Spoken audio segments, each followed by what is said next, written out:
Yo, what is good YouTube? Montel Christopher Gordon here, aka The Last Pariah, coming at you with a brand new video. Today's video we will be addressing a big reoccurring problem I'm tending to see around the dropshipping space, and I'm getting this question asked a lot too, and that is, what dropshipping niche should I get into? What product should I sell? And what's the most profitable niche? To answer that last question straight up, there is no such thing as the most profitable niche. You can literally make money in any niche. You just have to know how to market, how to be creative, and how to stand out from the rest of the dropshippers out there. But for those guys who don't know how to pick a niche, believe me, I know what you're going through because I was there myself when I first started out. I can remember when it was time for me to pick my niche. It was one of the hardest decisions I ever made in my life. Well, it felt like it anyway. I didn't know what niche to get into or what products to sell. I ended up having to do a ton of research on my own. I had to brainstorm a ton of different niche ideas and then kind of eliminate the ones I thought had the most competition in, which is what you want to be doing, but don't try and stay away from niches that don't have competition in, because that's not what you want to be doing. Don't shy away from a niche just because you see competition in it. In fact, what you want to be doing is picking a niche that has competition in it. I know that sounds backwards, but I'll explain why in a sec. Okay, so let's jump straight into how to find a profitable niche to start dropshipping in.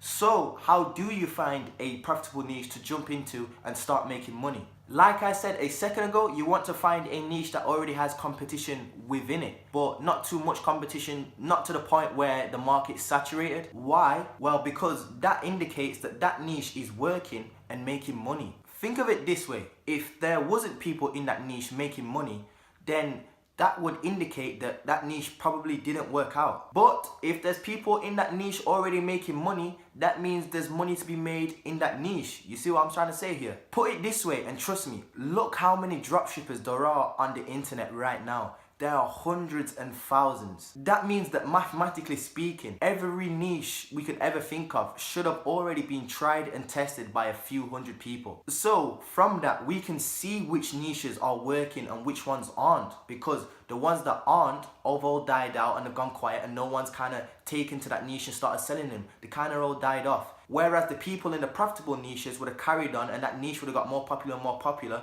Therefore, competition is actually a good thing. The niches that work and that are profitable thrive on and go on. So it's not really wise for you to go out there and spend X amount of hours looking for some untapped niche that nobody knows about, because by the time you've done that and got it to a point where you made your first dollar and become profitable, you could have potentially made maybe thousands just using a niche that everyone knows and loves. Not to mention that finding a untapped niche is pretty risky anyway, because think about it, there's no evidence that suggests that that niche there will work or not. No one's in that niche making money, so you probably might not make money. And that probably will be the case, to be fair. The best way to pick a niche is to stick with what you know and what you see working with your own eyes. Let the product and market research tell you what's working. Don't just think, oh, I like this niche, so I'm gonna jump into it. You need to get out of the mindset of, oh, so-and-so has already jumped in on this niche and started making good money with it. I can't get in that niche, the idea is already taken. Because if you carry on thinking like that, you're never going to start in any niche, because believe me, there are big dogs in every niche you need to compete with. It's just how the game goes. Instead, what you need to be thinking is, oh shit, these guys are already making money with this. That clearly indicates that it is working. I need to jump in immediately and shut these guys down. This is my market. And instead of shying away from competition, you need to face it head on. You need to go to people's stores and look at it and think to yourself, yeah, their store's alright, but I can do better. And then you need to ask yourself what you can improve on to become better than them, to get a competitive edge over these people here. For example, you can change the aesthetics of the whole store. You can make the store look much cleaner than theirs, better than theirs. You can even change the layout of the website so it's easy for your customers to use, creating that seamless buying experience. Another thing you guys can improve that I see slacking on a lot of Shopify stores is the product pages. You can maybe improve upon what your competition is doing by writing better product descriptions Or I'm gonna give you a golden nugget here, guys, so listen carefully. What you could do is actually order the product from AliExpress to your own house, which will cost you around $3 or $4 or something, whatever the product price may be, just so you can take higher quality product pictures. This will really set you apart from your competition, because I see everyone tending to use just the same plain AliExpress product photos on their stores. And the consumers are getting smarter and smarter by the day, and they're starting to clock on that these products are just coming from AliExpress, so they kind of stay away from your store, and it can kind of kill your conversion rate, because dropshipping is not a secret no more. It's getting out there, it's becoming much more popular. There's a ton of different things you guys can change, like writing better ad copy. For those who don't know what ad copy is basically the caption to an advert. So you see how on Facebook you have an advertisement and then at the top there's a description? That's basically your ad copy. Make your ad copy more relatable to your audience and really connect with them. What you want to be doing is touching their logical and emotional sides of their brains. You have to do whatever it takes to get a competitive edge over the next dude. I personally never sell anything that I haven't seen being sold before, because I understand that if there's people selling it, that means there's money to be made. You just have to be careful, guys, because you don't want to pick a niche that is too competitive, because then it can become saturated and hard to get into. If you see everyone talking about the one same product and buzzing about this one little product, I kind of tend to stay away from that, like the fidget spinners, because if you didn't catch the trend and jump in on the trend from early, it's going to be hard for you to establish yourself in that market as a startup store, because you're going to have to compete against big stores that already have huge audiences because they was in on the trend from early, and now they already have seasoned pixels. This is how I personally find a niche to operate in, because I've noticed that everyone started to jump on the influencer marketing trend with dropshipping. That means stores are willing to pay big pages for shout outs. What I do is I kind of reverse engineer the whole process, meaning instead of going out there and finding big profitable stores in my niche, I make those profitable stores come to me. Let's say you have a cat store and you're operating in the cat niche. Well, what I would do is go to Instagram and find influencers in that niche. I would literally go to Instagram and type in anything cat related and then find big influencer pages through that. Once I found the best Instagram pages in that niche, I would then follow them and turn on their post notifications, just so I could see whether or not they're posting other people's ads. So that way I could see which Instagram pages are posting which ads for which products for which stores. And if I see any of these influencer pages post the same ad for the same store and it's the same product, that clearly indicates that that product there is a winning product. Because if it wasn't a winning product, do you think that they would be dumping more and more money into it on these different Instagram influencer pages?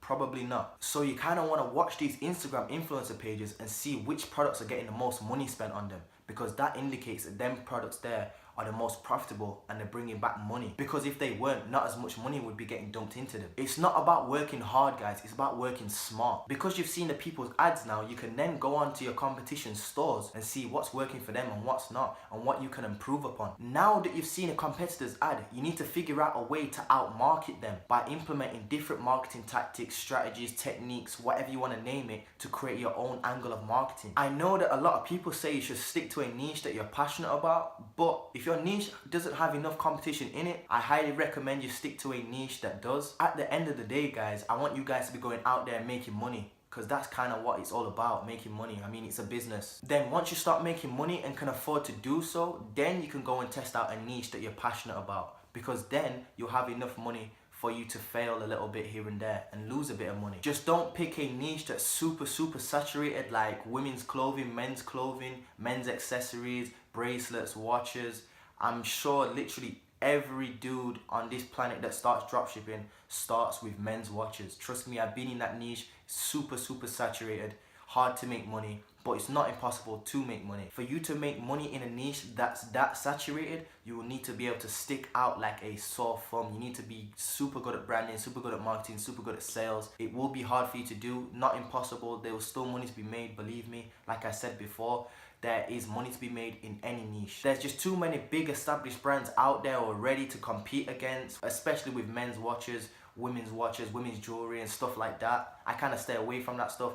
It's just super saturated in my opinion. Another quick cool way I generate niche ideas is by going straight to AliExpress and checking out the categories section. There you'll see hundreds of different niches you can sell in. What's so great about this method is that once you click on one of the categories, it will take you to all the products you can sell within that niche. You can then hit the sort by orders button to see which items are selling the most and which ones are the least. It kind of just ranks them for you. So at the top you'll have the top selling items, top hottest selling items, and then at the bottom you have the least. This gives you sales proof, and you can see right off the bat which products are the hottest at the top and which products are not. The items that have the most orders are probably going to be the best ones because those are the items that have the most demand. Therefore you can make money with those items. Remember, if these items are selling, that's a good thing because that means there's money to be made. This is probably the fastest way to find the hottest niches and the hottest selling products in those niches. Okay, so that's all for today's video. If you guys do want a free list of the top 10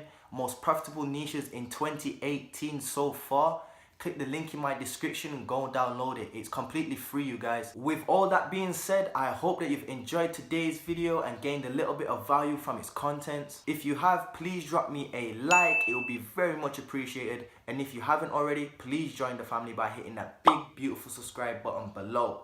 Peace.